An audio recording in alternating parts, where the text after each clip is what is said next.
आज PCC chief Kamal Nath और प्रदेश प्रभारी जेपी अग्रवाल ने बंद कमरे में बैठक की है। कांग्रेस छोड़कर जा रहे नेताओं पर कमलनाथ ने बड़ा बयान दिया है। कमलनाथ ने कहा है कि कोई अगर कांग्रेस छोड़कर जाता है तो कांग्रेस खत्म नहीं हो जाएगी। कोई अगर जाना चाहता है तो हम किसी को रोकेंगे नहीं। कमलनाथ ने यह भी कहा कि अरुणोदय चौबे को तो हमने 3-4 महीने पहले ही निष्कासित कर दिया था। कमलनाथ ने यह भी कहा कि पंचायत और नगरीय निकाय के चुनाव में पार्टी विरोधी काम कर रहे थे। यानी कांग्रेस ये स्वीकार कर ली है कि उसके यहां कुछ ऐसे लोग हैं जो उनकी ही पार्टी को कमजोर करने में लगे हुए हैं। तो ये चलिए कम से कम खुल के कांग्रेस ने इस बात को पब्लिक के जरिए, टेलीविजन के जरिए एक्सेप्ट तो किया। छोड़ दी थी उनको तो हमने निष्कासित कर दिया था। वो तो 3-4 महीने से ही चल रहा था। जनपद के चुनाव में, हमारे पंचायती चुनाव में उन्होंने कांग्रेस विरोधी बात कर रहे थे, कार्य कर रहे थे। वो अपने आप को बचाना चाह रहे हैं, उनके ऊपर दबाव है। अब मैं ये तो नहीं कहना चाहता, उन्होंने खुद मुझे बात करी, बिल्कुल जाएं, जिसको जाना है जाएं, हम किसी को रोकना नहीं चाहते।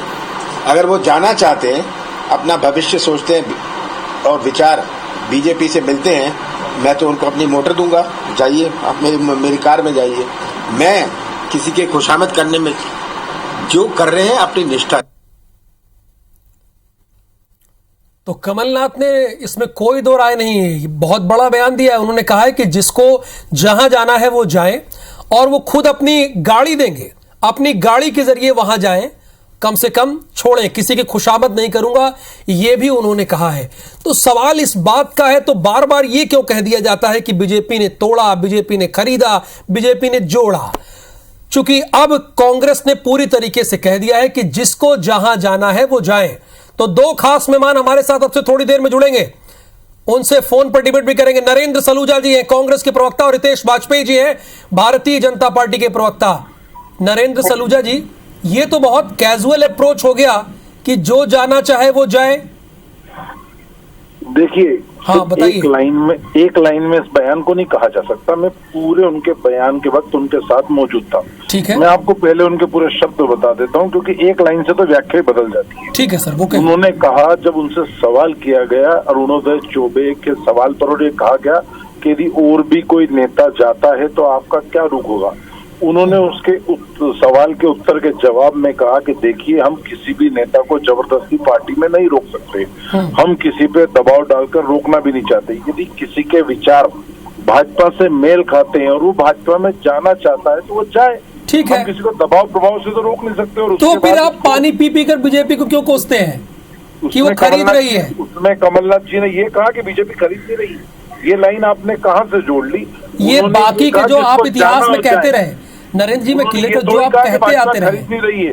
अरे भाजपा खरीद रही इसीलिए तो लोग जा रहे हैं। हाँ, भाजपा खरीद रही इसीलिए तो लोग जा रहे हैं। उन्होंने यह भी कहा कि देखिए, दबाव प्रभाव से आप किसी व्यक्ति को खरीद सकते हैं, लेकिन उसके दिल, दिमाग, आत्मा को नहीं खरीद सकते। ये उनकी अगली लाइन थी, ये भी वीडियो में मौजूद है। ये कल मैंने अपने face to face Madhya Pradesh में कहा था, सवाल भी लिया था। ये जो आप लाइन बोल रहे हैं दिल आत्मा वाली, ये मैंने कहा भी था जी। हाँ। तो उन्होंने पूरी लाइन जो ये कही, अब इसका मतलब उन्होंने इस बात को खारिज थोड़ी करा है कि भाजपा खरीद नहीं रही। अरे भाजपा तो आज भी खरीद रही है। अब भाजपा खरीद रही है, वो तो खुद इमरती देवी का। नरेंद्र सलूजा जी, दोनों बात आप ऑन एयर कह रहे हैं सर, दोनों बात। एक तरफ कह रहे हैं कि गाड़ी से हम छोड़ आएंगे हितेश वाजपेयी जी के यहाँ, दूसरी तरफ कह रहे हैं कि हितेश वाजपेयी जी खरीद भी रहे हैं, और हितेश जी आपकी बात बहुत धैर्य से सुन भी रहे हैं, वो आपके साथ लाइन पे जुड़े भी हैं। जी, मैंने आपको क्या कहा कि इमरती देवी का वीडियो अभी थोड़े दिन पहले ही आपने भी सुना होगा, हमने भी उसको मीडिया में जारी किया था, जिसमें वो खुलेआम विधायक सुरेश राजे से कह रही हैं कि मैं खुद नरोत्तम मिश्रा के वहां लेके गई थी विधायकों को, और हमने खुद ने बेचा है विधायकों को।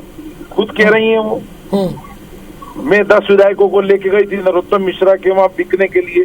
आप खुद सुने थे, जो बिके हैं वो खुद अपने मुंह से बयान दे रहे हैं, उनके वीडियो सामने आ रहे हैं बिकने के।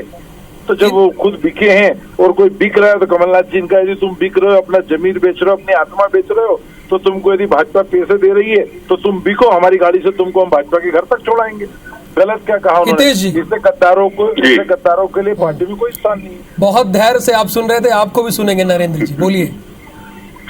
नहीं, देखिए, मैं तो चिंता ही व्यक्त कर सकता हूँ, क्योंकि हमने देखा है ये, चाहे देखिए जो कोई भी कुछ भी बोले, उसके बाद तो लीपा पोती होती है।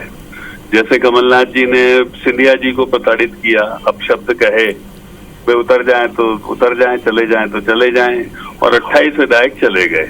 अपने ही हाथों से अपनी पार्टी का, अपनी सरकार का सत्यानाश कर लिया जी। और क्योंकि वो तीसरे पुत्र कहलाते हैं इंदिरा जी के, संजय गांधी के ज्यादा करीब है, तो उनके अंदर एक तानाशाही एटीट्यूड है।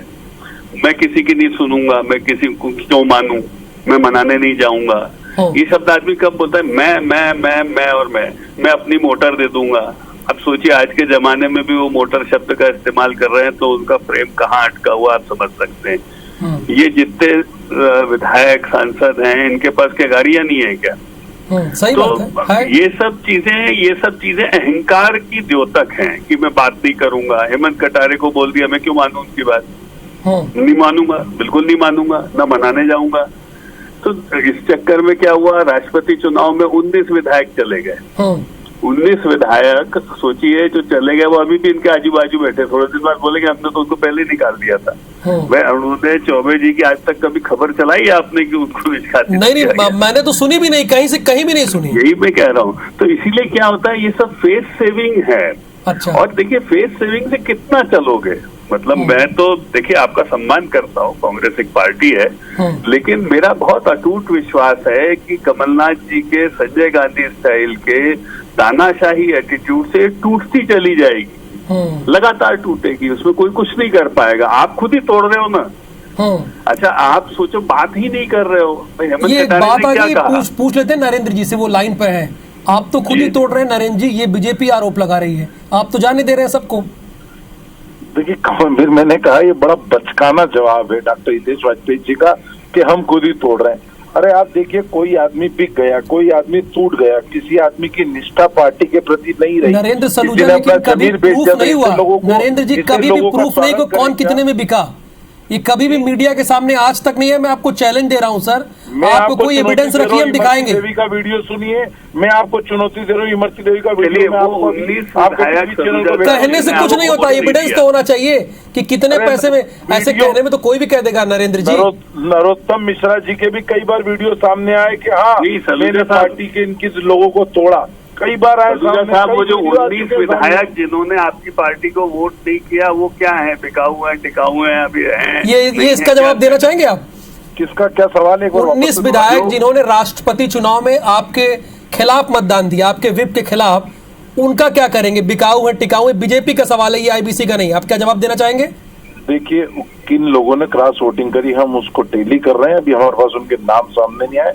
लेकिन यह आपके चैनल के माध्यम से कह रहे हैं, जब इस तरह के नाम सामने आ जाए, क्योंकि एक गुप्त मतदान होता है, गोपनीय प्रक्रिया होती है, इसमें पता नहीं चलता है क्रॉस वोटिंग किसने करी। तो जिस दिन पता चलेगा तो निश्चित तौर पे 2023 की चुनाव आ रहे हैं, ऐसे लोगों का टिकट भी कटेंगे, ऐसे लोगों का हिसाब किताब भी चुकता होगा। हितेश जी देखिए, क्लियर कर दिया, फिर आपको क्लियर नहीं कर दिया, क्लियर किया ही नहीं है, इनको सब पता है। देखिए आप मेरा बयान लिख लो ना डॉक्टर साहब, उसको दोहरा दे दो, आप मेरा टाइप कर दो, लिख दो, पढ़ दो। नहीं मैं देखिए, फिर मैं तो आपका शुभचिंतक हूँ, तो मुझे कोई बहुत मैं आपका दुश्मन थोड़ी हूँ, की जरूरत नहीं है। लेकिन मुझे फिर मैं कह रहा हूँ सलूजा साहब, ऐसे तानाशाही तरीके से नहीं चलते लोकतांत्रिक दल, बहुत बड़ा दबाव है। अच्छा आपके हिसाब से डॉक्टर साहब, मैं बीच में आपको रोक रहा हूँ, मैं बीच में रोकता नहीं किसी को, लेकिन बीच में रोक रहा हूँ। आपके हिसाब से क्या कमलनाथ जी को ये बयान देना था कि जो लोग बिक गए, जो गद्दार है, जो भाजपा की विचारधारा से प्रभावित है, मेल खाते हैं, ऐसे लोगों को पार्टी में रोकूंगा, मैं उनके घर मनाने जाऊंगा, समझाऊंगा, उनको गाड़ी भेजूंगा कि नहीं भाजपा से मत जाओ, गद्दारी मत करो, भाजपा के विचारों से मेल मत खाओ, उनकी रीति पे मत जाओ, ऐसा बयान देना था क्या उनको? लेता हूँ सलूजा साहब, जैसे हेमंत कटारे जी ने कहा, उन्होंने एक सुझाव दिया, तो भाई आप बुलाकर उनसे बात कर सकते कि नहीं कर सकते? आपने कमलनाथ जी का बयान सुना? हेमंत कटारे जी को मैं सुन लिया, मैंने बहुत अच्छे से लाइव सुना है, आईबीसी फिर चला देगा। आप डॉक्टर हितेश वाजपेयी जी, मैं भी लाइव मौजूद था, यदि मेरे शब्द एक शब्द मेरा गलत होगा तो मैं मेरा भी जवाब सुन लीजिए। नरेंद्र जी एक मिनट, नरेंद्र जी सर, आप बहुत अच्छी, आप दोनों बहस कर रहे हैं। जहां आपका टारगेट हो 50 लाख नए सदस्य बनाने का, वहां पर अगर ऐसे बयान देंगे जिसको जाना है वो जाए, ये क्या ठीक लगता है नरेंद्र जी आपको? 50 लाख आपने टारगेट रखे कि नए सदस्य बनाएंगे, और ये बयान दे रहे हैं आप बताएं किसी भी पार्टी में किसी को क्या उस पर जबरदस्ती दबाव से या किसी उस पर नोक पे रोका जा सकता है क्या? ये पार्टी से जो भी जुड़ता है, निष्ठा से जुड़ता है, दिल से जुड़ता है, आत्मा से जुड़ता है। सर आप भगा रहे हो, प्रभाव डाल के अपमानित कर रहे हो उनको, कह रहे हो चले जाओ आप, ये दिक्कत है। आप बोले मैं बात नहीं करूंगा, मैं नहीं सुनूंगा, किससे बात नहीं करूंगा? ये शब्द यदि कहा हो, कोई वीडियो बता दे कि मैं बात नहीं करूंगा, ऐसा शब्द कहा हो तो मैं देखिए एक बात कही जाएगी तो उसके कई मायने तो निकाले ही जाएंगे। नरेंद्र जी फिलहाल बहुत बहुत शुक्रिया, समय का अभाव है। हितेश वाजपेयी जी आपका भी बहुत धन्यवाद इस बहस में जुड़ने के लिए।